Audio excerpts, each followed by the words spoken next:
1. You will hear a man phoning to find out about some children's engineering workshops. First, you have some time to look at questions 1 to 3.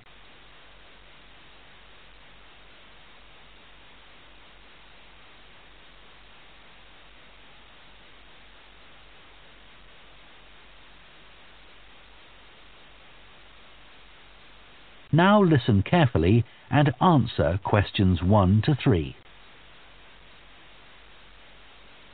Hello, Children's Engineering Workshops. Oh, hello. I wanted some information about the workshops in the school holidays. Sure. I have 2 daughters who are interested. The younger one's Lydia. She's 4. Do you take children as young as that? Yes. Our Tiny Engineers Workshop is for 4 to 5-year-olds. What sorts of activities do they do? All sorts. For example, they work together to design a special cover that goes round an egg, so that when it's inside, they can drop it from a height and it doesn't break. Well, sometimes it does break, but that's part of the fun. Right. And Lydia loves building things. Is there any opportunity for her to do that? Well, they have a competition to see who can make the highest tower. You'd be amazed how high they can go. Right. But they're learning all the time as well as having fun. For example, one thing they do is to design and build a car that's attached to a balloon, and the force of the air in that actually powers the car and makes it move along. They go really fast too. Okay, well, all this sounds perfect. Before you hear the rest of the conversation, you have some time to look at questions 4 to 10.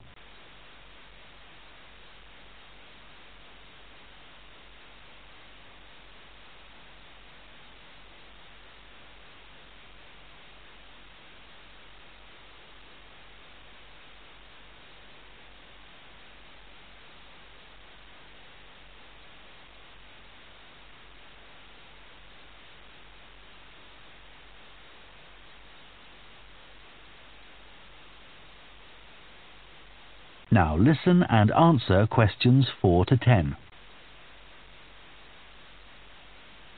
Now, Carly, that's my older daughter, has just had her 7th birthday. So, presumably, she'd be in a different group. Yes, she'd be in the Junior Engineers. That's for children from 6 to 8. And do they do the same sorts of activities? Some are the same, but a bit more advanced. So they work out how to build model vehicles, things like cars and trucks, but also how to construct animals using the same sorts of material and technique. And then they learn how they can program them and make them move. So they learn a bit of coding? They do. They pick it up really quickly. We're there to help if they need it, but they learn from one another too. Right. And do they have competitions too? Yes. With the Junior Engineers, it's to use recycled materials like card and wood to build a bridge. And the longest one gets a prize. That sounds fun. I wouldn't mind doing that myself. Then they have something a bit different, which is to think up an idea for a 5-minute movie and then film it, using special animation software. You'd be amazed what they come up with. And of course, that's something they can put on their phone and take home to show all their friends. Exactly. And then they also build a robot in the shape of a human, and they decorate it and program it so that it can move its arms and legs. Perfect. So, is it the same price as the Tiny Engineers? It's just a bit more. £50 for the 5 weeks. And are the classes on a Monday too? They used to be, but we found it didn't give our staff enough time to clear up after the first workshop, so we moved them to Wednesdays. The classes are held in the morning from 10 to 11. Okay, that's better for me actually. And what about the location? Where exactly are the workshops held? They're in Building 10A. There's a big sign on the door. You can't miss it. and that's in Fradston Industrial Estate. Sorry? Fradston. That's F-R-A-D-S-T-O-N-E.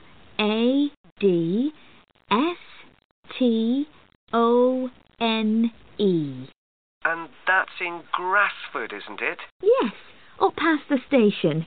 And will I have any parking problems there? No, there's always plenty available. So, would you like to enroll Lydia and Carly now? Okay. So, can I have your full name? That is the end of Part 1.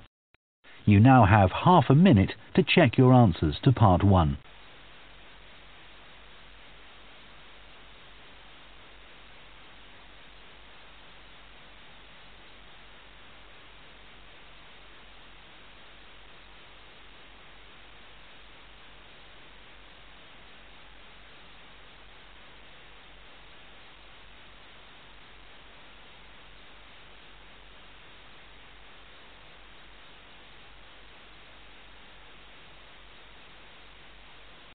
Part 2.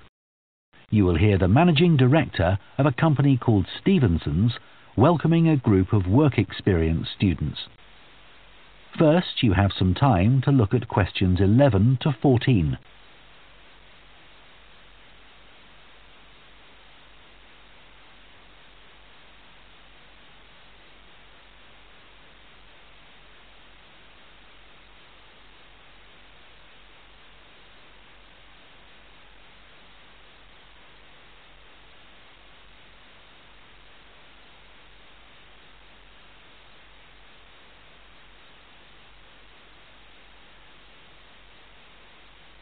Now listen carefully and answer questions 11 to 14. Good morning everyone and welcome to Stevenson's, one of the country's major manufacturers of metal goods. Thank you for choosing us for your 2 weeks of work experience. My name is Julia Simmons and since the beginning of this year I've been the managing director. Stevenson's is quite an old company. Like me, the founder, Ronald Stevenson, went into the steel industry when he left school. That was in 1923. He set up this company when he finished his apprenticeship in 1926, although he actually started making plans 2 years earlier in 1924. He was a very determined young man. Stevenson's long-term plan was to manufacture components for the machine tools industry, although in fact that never came about, and for the automotive industry, that is cars and lorries. However, there was a delay of 5 years before that happened, because shortly before the company went into production, Stevenson was given the opportunity to make goods for hospitals and other players in the healthcare industry. So that's what we did for the first 5 years. Over the years, we've expanded the premises considerably. We were lucky that the site is big enough, so moving to a new location has never been necessary. However, the layout is far from ideal for modern machinery and production methods, so we intend to carry out major refurbishment of this site over the next 5 years. I'd better give you some idea of what you'll be doing during your 2 weeks with us, so you know what to expect. Most mornings you'll have a presentation from one of the managers to learn about their department, starting this morning with research and development. And you'll all spend some time in each department, observing what's going on and talking to people, as long as you don't stop them from doing their work altogether.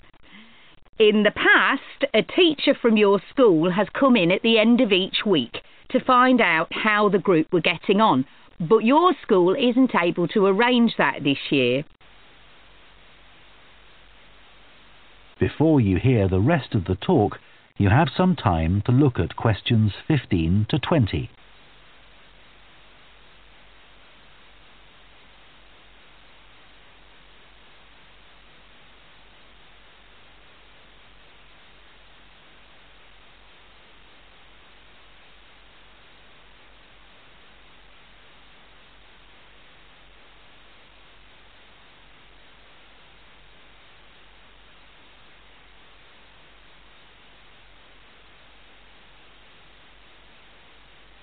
Now listen and answer questions 15 to 20. OK, now I'll briefly help you to orientate yourselves around the site. As you can see, we're in the reception area, which we try to make attractive and welcoming to visitors. There's a corridor running left from here, and if you go along that, the door facing you at the end is the entrance to the coffee room. This looks out onto the main road on one side and some trees on the other, and that'll be where you meet each morning. The factory is the very big room on the far side of the site.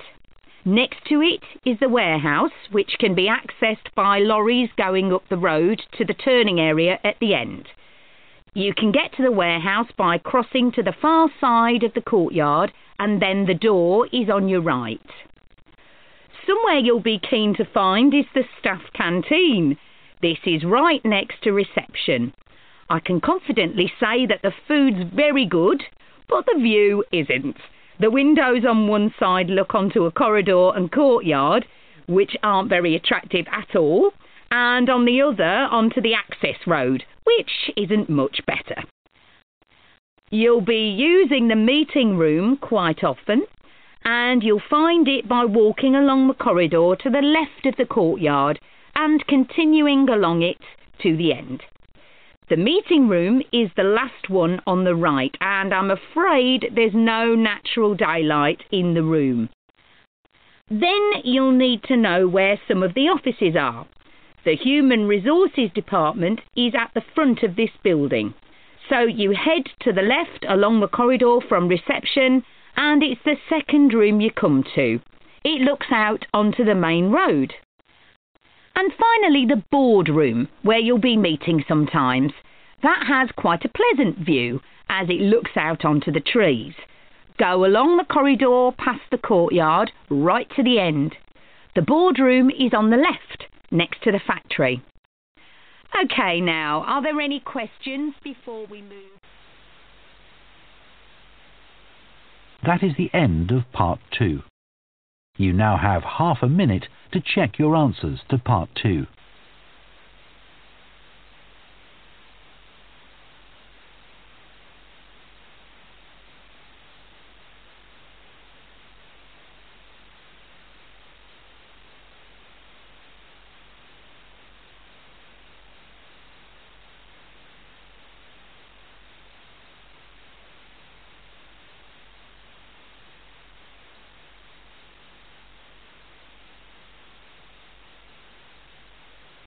Part 3.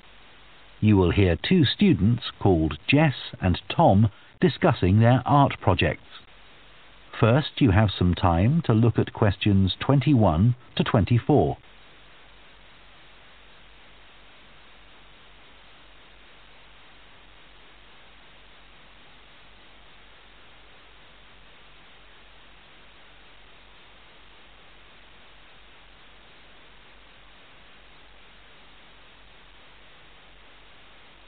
Now listen carefully and answer questions 21 to 24. How are you getting on with your art project, Tom? Okay. They gave us the theme of birds to base our project on, and I'm not really all that interested in wildlife, but I'm starting to get into it. I've pretty well finished the introductory stage. So have I. When they gave us all those handouts with details of books and websites to look at, I was really put off. But the more I read, the more interested I got. Me too. I found I could research so many different aspects of birds in art. Colour, movement, texture. So I was looking forward to the bird park visit. What a letdown. It poured with rain and we hardly saw a single bird. Much less use than the trip to the Natural History Museum. Yeah. I liked all the stuff about evolution there. The workshop sessions with Dr. Fletcher were good too, especially the brainstorming sessions. I missed those because I was ill.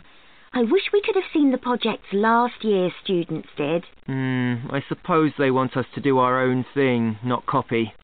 Have you drafted your proposal yet? Yes, but I haven't handed it in. I need to amend some parts. I've realised the notes from my research are almost all just descriptions. I haven't actually evaluated anything, so I'll have to fix that. Oh, I didn't know we had to do that. I'll have to look at that too. Did you do a timeline for the project? Yes, and a mind map. Yeah, so did I. I quite enjoyed that. But it was hard having to explain the basis for my decisions in my action plan. What? You know, give a rationale. I didn't realise we had to do that. Okay, I can add it now. And I've done the video diary presentation and worked out what I want my outcome to be in the project. Someone told me it's best not to be too precise about your actual outcome at this stage, so you have more scope to explore your ideas later on. So I'm going to go back to my proposal to make it a bit more vague. Really? Okay, I'll change that too then. Before you hear the rest of the discussion, you have some time to look at questions 25 to 30.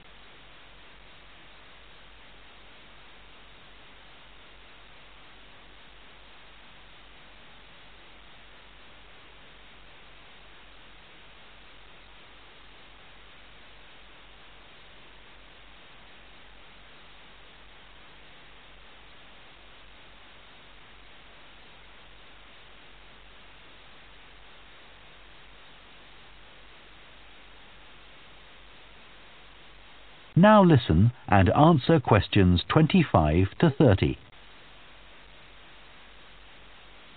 One part of the project I'm unsure about is where we choose some paintings of birds and say what they mean to us.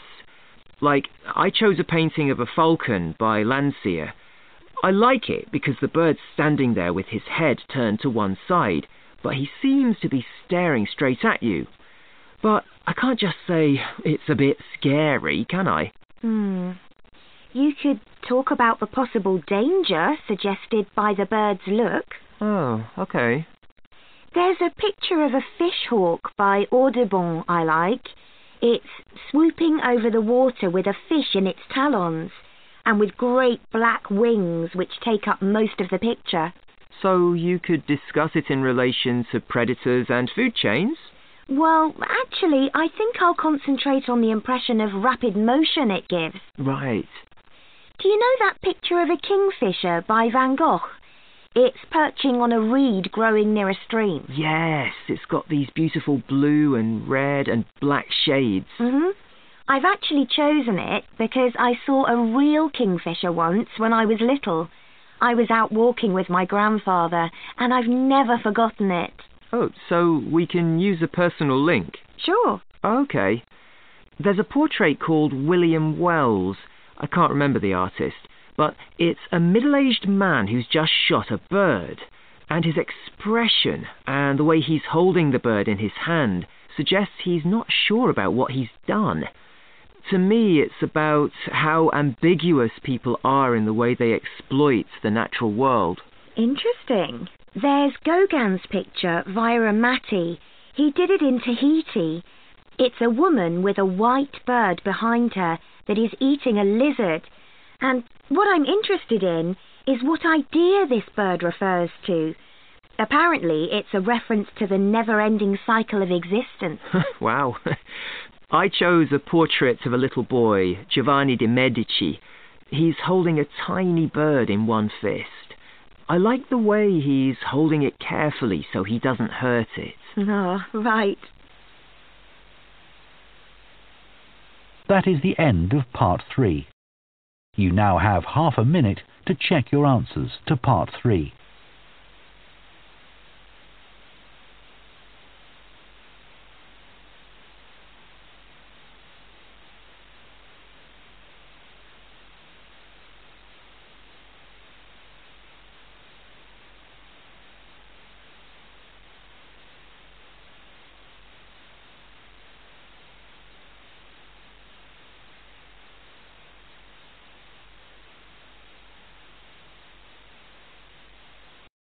Part 4.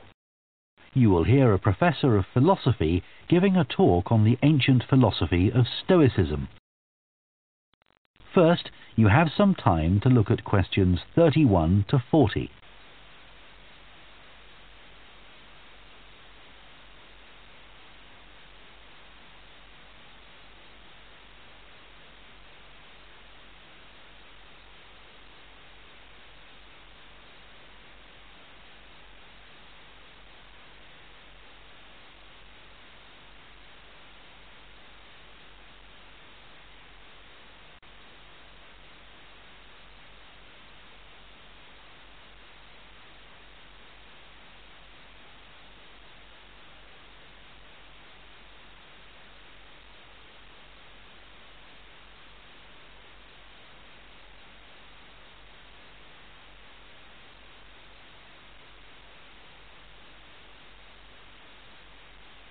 Now listen carefully and answer questions 31 to 40.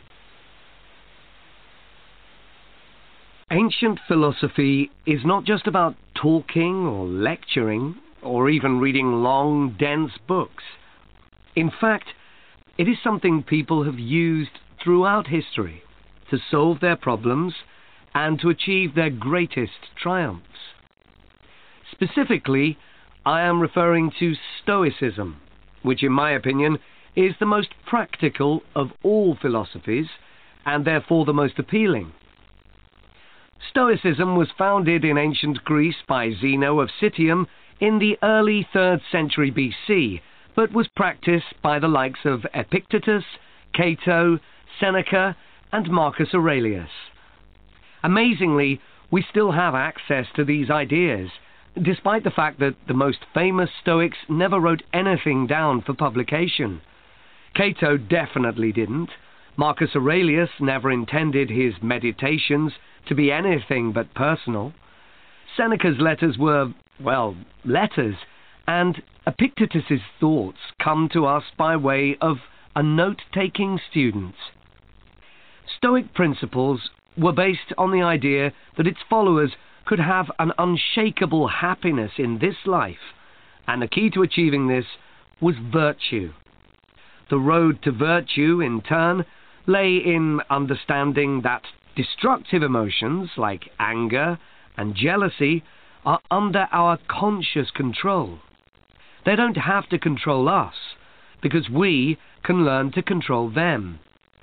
In the words of Epictetus, external events I cannot control, but the choices I make with regard to them, I do control. The modern-day philosopher and writer Nassim Nicholas Taleb defines a Stoic as someone who has a different perspective on experiences which most of us would see as wholly negative. A Stoic transforms fear into caution, pain into transformation, mistakes into initiation, and desire into undertaking. Using this definition as a model, we can see that throughout the centuries, Stoicism has been practiced in more recent history by kings, presidents, artists, writers, and entrepreneurs.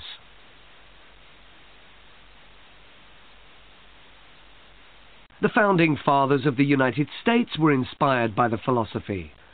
George Washington was introduced to Stoicism by his neighbours at age 17, and later put on a play based on the life of Cato to inspire his men.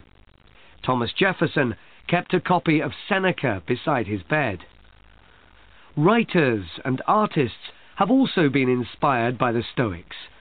Eugene Delacroix, the renowned French Romantic artist, known best for his painting Liberty Leading the People, was an ardent Stoic, referring to it as his consoling religion. The economist Adam Smith's theories on capitalism were significantly influenced by the Stoicism that he studied as a schoolboy, under a teacher who had translated Marcus Aurelius's works. Today's political leaders are no different, with many finding their inspiration from the ancient texts. Former US President Bill Clinton rereads Marcus Aurelius every single year, and many have compared former President Obama's calm leadership style to that of Cato. Wen Jiabao, the former Prime Minister of China, claims that Meditations is one of 2 books he travels with, and that he has read it more than 100 times over the course of his life. Stoicism had a profound influence on Albert Ellis, who invented cognitive behavior therapy, which is used to help people manage their problems by changing the way that they think and behave. It's most commonly used to treat depression. The idea is that we can take control of our lives by challenging the irrational beliefs that create our faulty thinking, symptoms, and behaviors by using logic instead. Stoicism has also become popular in the world of business. Stoic principles can build the resilience and state of mind required to overcome setbacks, because Stoics teach turning obstacles into opportunity, a lesson every business entrepreneur needs to learn. I would argue that studying Stoicism is as relevant today as it was 2,000 years ago, thanks to its brilliant insights into how to lead a good life. At the very root of the thinking, there is a very simple way of living. Control what you can and accept what you can't. This is not as easy as it sounds and will require considerable practice. It can take a lifetime to master. The Stoics also believed the most important foundation for a good and happy life is not money, fame, power, or pleasure, but having a disciplined and principled character, something which seems to resonate with many people today. That is the end of Part 4. You now have 1 minute to check your answers to Part 4.